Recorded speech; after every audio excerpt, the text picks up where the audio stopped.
दोस्तों, साल 2017 को मैंने सोशल मीडिया के ज़रिए एक ख़बर सुनी कि एक रज़ाकार तंज़ीम जो है वो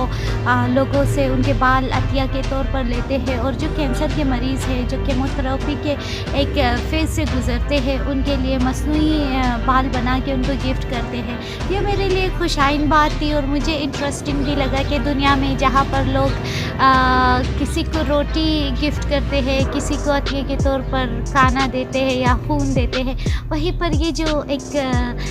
बात है कि किसी को बाल गिफ्ट करना ताकि उनके चेहरों पर खुशी आए, एक निहायत ही अनोखी और इंटरेस्टिंग सी बात थी। खैर 2018 के अवाखिर में मैंने भी तय किया, चूँकि मेरे बाल काफ़ी लंबे थे तो मैंने सोचा भी था कि उसकी ट्रिमिंग कराओ, तो मैंने तय किया कि मैं भी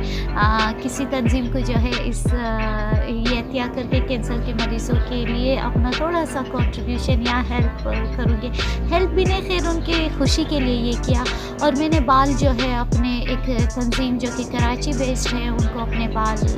दिए, उनसे कटिंग कराए और उनको अपने बाल गिफ्ट किए। चूँकि अक्सर लोगों ने जब मैं व्लॉग्स करती तो अक्सर लोग मुझे जो है अजीब अजीब बात कहते कि देखे ये किस तरह की शक्ल है इसकी, इसके बाल देखो,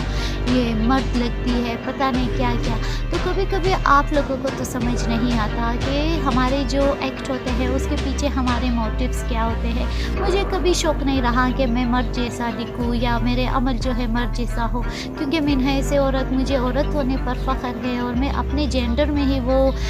रिवायात तोड़ती हूँ जो अमूमन मर्द करते हैं। तो इसलिए मेरे लिए मर्द बनना कोई बड़ी बात नहीं थी। अलबत्ता जो मैंने बाल गिफ्ट किए वो मेरे लिए बहुत आज भी इत्मीनान का सबब है और खुशी की बात है, चूँकि अभी मेरे बाल लंबे हो गए हैं और मैं फिर से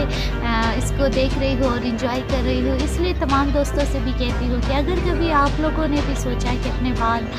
ट्रिम करें या उसमें कुछ चेंजेस लाए तो ज़रूर कैंसर के मरीज़ों का भी सोचें, और ये छोटी छोटी खुशियाँ हमारी ज़िंदगियों में रंग भरती है। शुक्रिया।